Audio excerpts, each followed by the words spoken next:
Al-Habib Salim bin Ahmad bin Jindan. Saya punya kakek, saudara. Beliau keluar masuk penjara dari zaman Belanda, dari zaman Jepang, bahkan diancam hukuman pancung. Tapi Habib Salim Jindan tidak mundur dari barisan perjuangan, saudara, sampai Indonesia mendapatkan kemerdekaannya, saudara.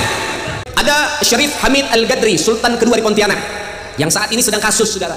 Ya, ada orang nggak punya otak ngomong ngaco. Ya, pengkhianat, teriak pengkhianat.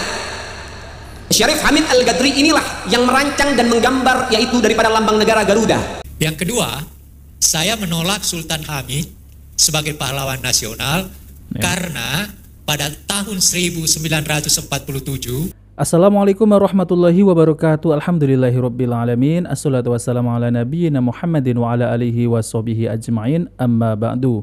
Teman-teman yang dimuliakan oleh Allah Subhanahu wa taala, kita bertemu kembali di channel Cahaya Hidayah. Nah, teman-teman, jadi di video kali ini saya akan membagikan video yaitu tentang terkait cerita khurafat-khurafat dari Bapak Ali Jindan. Jadi kita sudah tahu ya teman-teman ya, khurafat-khurafat yang disebarkan oleh Habib-Habib Alawi ini sangat luar biasa, di luar akal. Banyak sekali ya teman-teman ya, bukan satu dua, tapi banyak. Dan bukan satu dua oknum Habib ini, yang dimana mereka ini kalau berceramah ya, itu disampaikan di mimbar-mimbar mereka itu, yaitu selalu menyampaikan yang namanya dongeng-dongeng khurafat. Tentunya dongeng-dongeng khurafat itu pasti mereka ini ya meninggikan dari datuk-datuknya, dari enjit-enjitnya, bahwasanya ya datuk saya itu seperti ini ya, yaitu bisa menurunkan rantai emas dari langit dan bisa menolong ya, rohnya itu bisa menolong kakeknya waktu di bumi. Jadi rohnya itu turun menolong kakeknya. Ini kan sangat di luar akal ya teman-teman ya. Jadi roh kok bisa menolong ya? Rohnya itu belum dilahirkan ya, orangnya itu belum dilahirkan, tapi rohnya itu bisa menolong kakeknya. Nah seperti itu ya teman-teman ya. Jadi banyak ngawurnya ceramahnya itu. Kalau dikatakan oknum, tapi banyak teman-teman. Gimana coba? Nah oke teman-teman, kita langsung saja ya. Mari kita simak yaitu ceramah karangan bebas oleh Bapak Ali Jindan. Oke, mari kita simak video lengkapnya. Kemudian yang berikutnya Al-Habib Abdullah bin Umar bin Yahya. Beliau memiliki guru Al-Habib Abdullah bin Tahir, Sahibus Sulamut Taufiq. Satu waktu Habib Abdullah bin Tahir ini datang ke rumah Habib Abdullah bin Umar bin Yahya. Sampai di rumah Habib Abdullah bin Umar bin Yahya bilang, "Wahai Abdullah, saya mau ke kamar mandi, siapin saya sendal." Maka diambilkan sendal baru untuk gurunya, diberikan yang terbaik untuk gurunya, padahal sendalnya banyak. Tapi diambilkan sendal yang baru, yang bagus, yang baik buat gurunya. Dipakai oleh gurunya ke kamar mandi, berwudu, kemudian keluar dari kamar mandi. Maka apa yang dilakukan oleh Habib Abdullah bin Umar bin Yahya? Sandal itu saudara diambil oleh Habib Abdullah bin Umar bin Yahya, kemudian diciumin sendal yang bekas dipakai oleh gurunya, kemudian ditaruh di kantong plastik, dimasukkan ke lemarinya, dijadikan jimat seumur hidup. Dia tidak akan pernah memakainya karena pernah dipakai oleh gurunya. Jadi ngapain ya teman-teman ya, sandal ini ya diciumin ya, lalu kemudian dijadikan jimat. Ini ada-ada saja ini Habib ini ya, Bapak Ali Jindan ini ya. Kasih daripada kebarokahan saudara. Al-Imam Syekh Abi Bakar bin Salim radhiyallahu taala anhu arba, kakek daripada segenap para habaib, keturunan Al-Hamid Al-Mu'dhar bin Yahya Al-Haddar bin Jindan, kami keturunan beliau. Al-Imam Syekh Abi Bakar bin Salim yang mana setiap hari berjumpa dengan Nabi, bertemu dengan Nabi, dan dikatakan di dalam riwayat Syekh Abu Bakar bin Salim punya saudara kembar namanya Agil bin Salim. Syekh Abu Bakar bin Salim ini dikatakan waktu kakeknya masih bujangan, beliau pernah nolong kakeknya, padahal beliau belum dilahirkan, tapi ruhnya diturunkan oleh Allah Subhanahu wa taala. Nah ya teman-teman ya, jadi orang tersebut itu belum dilahirkan, tapi rohnya itu bisa menolong kakeknya ketika di dunia. Ini kan ceramah ngawur ya teman-teman ya. Jelas-jelas ini adalah karangan bebas ya. Namun kasihan kalau lihat ini ya, para jamaahnya ini ya cuma melongo doang ya teman-teman. Jadi apa yang bisa diambil ilmu dari Bapak Ali Jindan ini, yang hanya yaitu meninggikan nasabnya itu adalah wali gitu ya teman-teman ya. Padahal itu sangat jauh sekali dengan arti wali ya teman-teman. Gak seperti itu waliullah itu. Ya mereka ini tuh gimana ya teman-teman ya, apa yang disampaikan itu selalu yaitu cerita-cerita khurafat. Kapan pengikutnya ini pinter-pinter ya? Apa yang disampaikan hanya seperti itu, kisah-kisah dongeng, khurafat, dan sangat jauh sekali dengan ajaran Rasulullah SAW. Oke teman-teman, mari kita lanjutkan. Salah satu karomat beliau, ruhnya pernah turun ke dunia untuk menolong kakeknya sebelum beliau dilahirkan. Anda tahu, ketika pertama beliau mengaji kepada gurunya, ketika beliau datang ke rumah gurunya, apa yang dilakukan gurunya? Gurunya tidak membuka pintu selama 3 hari 3 malam. Al-Imam Syekh Abu Bakar bin Salim mengapa? Nunggu di depan pintu gurunya selama 3 hari 3 malam, ibadah di depan rumah gurunya sampai gurunya buka pintu. Diuji oleh gurunya 3 hari 3 malam, datang ke rumah guru pengen ngaji, nggak dibukain pintu 3 hari 3 malam. Mungkin kalau orang zaman sekarang gurunya sudah dibacok mungkin, saudara. Mungkin gurunya sudah dikatain, ah ini guru apa ini? Murid datang bukan dibukain pintu. Makanya sekarang jarang ada wali. Syekh Abu Bakar bin Salim, seorang wali bin auliaillah besar, luar biasa. Menanti di depan pintu gurunya 3 hari 3 malam, tidak beranjak, sehingga sholat 5 waktu di depan pintu gurunya. Sehingga gurunya buka pintu, gurunya tahu ada dia. Setelah 3 hari 3 malam dibuka pintunya dan dikatakan, wahai Abu Bakar bin Salim, kamu pulang ke rumah, kamu telah lulus, kamu akan menjadi rajanya para aulia satu waktu. Ini ya wali dari mana ya teman-teman ya? Ya kalau ada masjid ngapain sholat di depan rumahnya gurunya ya, di depan pintunya lagi ya, ngapain ya selama 3 hari ya teman-teman? Kenapa ya, kalau logikanya gini ya, kenapa ya yang disebut wali ini ya, itu kenapa nggak mau sholat ke masjid? Nah itu adalah pertanyaan yang simpel ya. Tiba-tiba menjadi wali, ini gimana teman-teman ya? Ini sangat nggak masuk akal lah ya. Ada namanya Imam Bonjol, saudara. Ya. Nah ini menunjukkan bagaimana sepak terjang para ulama. Imam Bonjol itu namanya Muhammad Syihabuddin. Siapa sih Imam Bonjol? Imam Bonjol ternyata adalah salah satu kakek daripada Habib Rizik, saudara. Man fil ab fil abna, apa yang ada sama orang tua ada sama anak cucunya. Kalau bapaknya pejuang, anaknya juga pejuang, saudara. Nah ini ya. Bapaknya macan, anaknya macan, betul? Betul? Iya. Kalau bapak kakeknya pejuang, pasti anak-anaknya juga pejuang, saudara. Dan itu tidak bisa dinafikan. Namanya Muhammad Syihabuddin, darah daging Sayyiduna Muhammad. Sebelah daripada Soekarno, kira-kira 2 orang dari Soekarno ada di depan mendampingi Soekarno. Ada Al-Habib Husain bin Syihab, yaitu ayahanda Habib Rizik, saudara.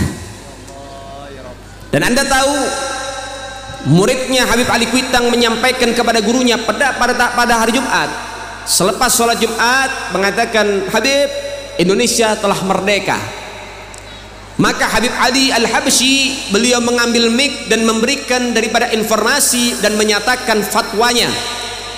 Beliau mengatakan, mulai detik ini, mulai saat ini, pasang di rumah-rumah kalian dan tinggikan bendera merah putih. Indonesia telah merdeka, sebarkan ke seluruh Indonesia untuk mengibarkan bendera merah putih, saudara. Itu fatwa dari Habib Ali Kuitang, saudara. Dan juga dari mana asal merah putih? Itu fatwa dari Al-Habib Salim Al-Jufri, guru tua Al-Habib Idrus bin Salim Al-Jufri yang ada di Palu, saudara. Kemudian siapa yang membakar semangat perjuangan masyarakat di kala itu? Al-Habib Salim bin Ahmad bin Jindan. Saya punya kakek, saudara. Beliau keluar masuk penjara dari zaman Belanda, dari zaman Jepang, bahkan diancam hukuman pancung. Tapi Habib Salim Jindan tidak mundur dari barisan perjuangan, saudara, sampai Indonesia mendapatkan kemerdekaannya, saudara. Sampai beliau mengenakan jubah berwarna putih dan dalamnya warnanya merah, karena di kala itu nggak boleh berkibar bendera merah putih. Tapi untuk memberikan semangat kepada masyarakat ketika beliau berorasi, beliau mengebas-ngebaskan jubahnya, memberikan informasi. Untuk apa? Untuk senantiasa setia terhadap NKRI. Baik, yang berikutnya ada Syarif Hamid Al-Gadri, Sultan kedua di Pontianak, yang saat ini sedang kasus, saudara. Ya, ada orang nggak punya otak ngomong ngaco, ya, pengkhianat, teriak pengkhianat. Syarif Hamid Al-Gadri inilah yang merancang dan menggambar, yaitu daripada lambang negara Garuda. Kalau misalnya yang dikatakan oleh dia, ini kan dikatakan bahwasannya Syarif Hamid Al-Ghadri ini pengkhianat. Yang ngomong lebih pengkhianat lagi, lebih bejat lagi, saudara. Kalau misalnya Syarif Hamid Al-Ghadri pengkhianat, ngapain lambangnya dipakai? Gak akan mungkin dipakai oleh negara. Tapi ketika lambangnya yang dibuat oleh dia lahir dari karya tangannya dipakai oleh negara kita, menunjukkan bahwasannya Syarif Hamid Al-Ghadri adalah pahlawan, bukan pengkhianat, saudara sekalian. Nah, teman-teman yang dimuliakan Allah Subhanahu wa taala, jadi itulah ya pembelokan sejarah yang diucapkan ya di mimbar-mimbar oleh Bapak Ali Jindan ini. Ini sangat keterlaluan ya teman-teman ya. Ini semestinya video seperti ini harus diserahkan kepada pemerintah ya, agar ya yaitu sejarah Indonesia ini tidak dibelokkan oleh Habib-Habib ya yang katanya mengaku zuriat Nabi Sallallahu Alaihi Wasallam. Saya mendengarnya sangat miris sekali ya teman-teman ya. Saya juga pernah mendengar yaitu penjelasan dari Profesor Anhar Gonggong. Jadi beliau ini menjelaskan ya tentang ada oknum Habib-Habib ini, yang dimana oknum Habib ini ya itu membelokkan sejarah ya, bahwasanya yaitu pejuang-pejuang Indonesia ini dari kakek mereka. Ini sangat di luar akal ya teman-teman ya. Di mana ini ya teman-teman ya? Seharusnya pemerintah juga ikut campur tentang terkait masalah hal ini ya. Nah, oke teman-teman, saya langsung saja saya akan tampilkan yaitu penjelasan dari Profesor Anhar Gonggong ya. Oke, mari kita simak videonya. Pertanyaan itu sebenarnya pertanyaan yang sederhana jawabnya. Jadi ketika itu diperlukan lambang negara, lalu dibentuk panitia. Panitianya, ketuanya Ki Hajar Dewantara. Lalu anggota panitianya ada Yamin, ada Sultan Hamid. Nah, lalu ada 2 dari sekian banyak bahan yang masuk, 2 yang diterima, Sultan Hamid sama Yamin. Tapi kemudian setelah dilihat bahwa Yamin sedikit ada kecenderungan ke Jepangan, maka kemudian diterima Sultan Hamid. Tetapi ada tetapinya, diterima, tetapi begitu Bung Karno melihat, maka dia melihat berbagai hal yang kurang tepat. Maka dia panggil seorang seniman namanya Dullah. Lalu dia katakan, Dullah, perbaiki itu.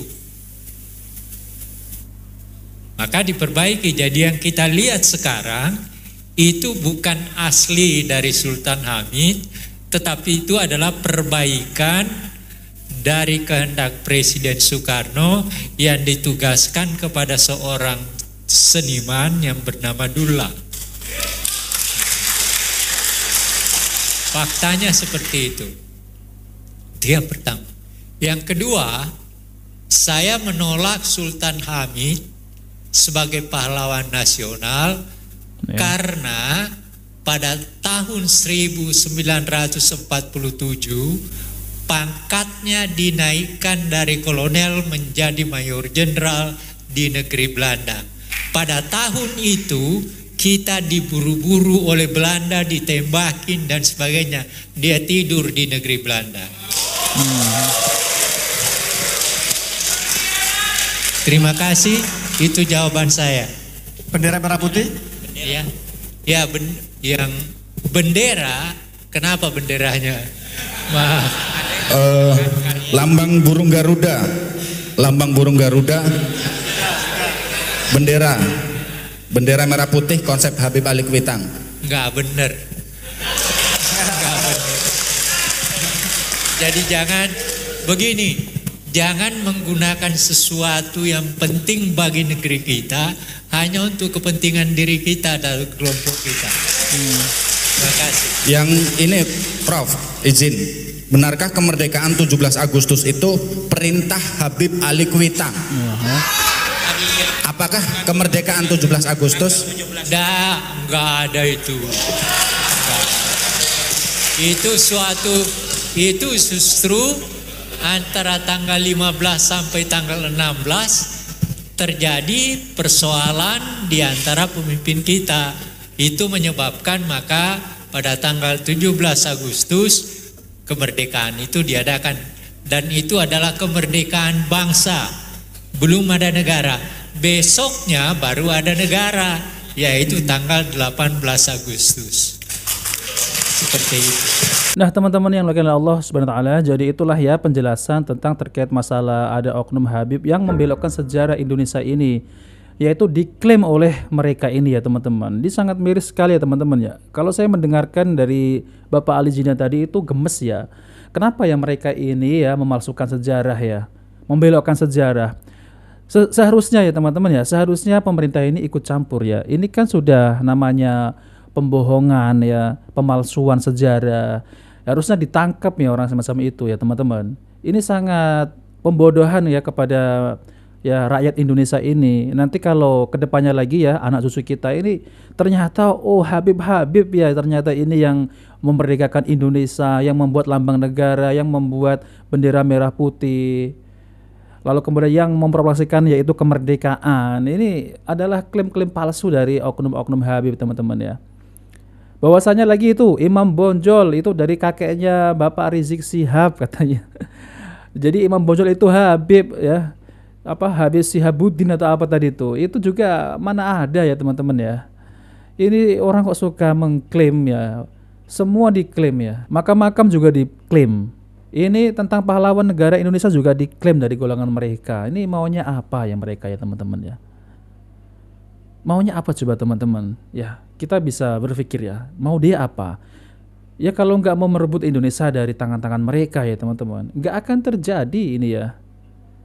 Jadi saya meminta kepada ya pemerintah Pak Prabowo ya untuk menertibkan nih ya ceramah-ceramah Habib Ba'lawi ini ya, yang mereka ini suka membelokkan sejarah Indonesia ini. Ya sangat berbahaya teman-teman ya. Ini kalau di negara Malaysia ini sudah ditangkap ya oknum-oknum Habib seperti ini ya. Malah menuduh orang lain berkhianat ya. Ya seperti Profesor Anhar Gonggong ini kan sudah menjelaskan ya tentang terkait masalah pembelokan sejarah. Ya mereka ini harus mendengarkan ini ya.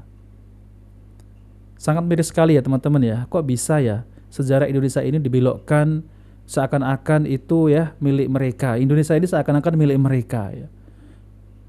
Jadi mereka ini mengklaim itu pasti ada ini ya. Pasti ada kepentingan ya.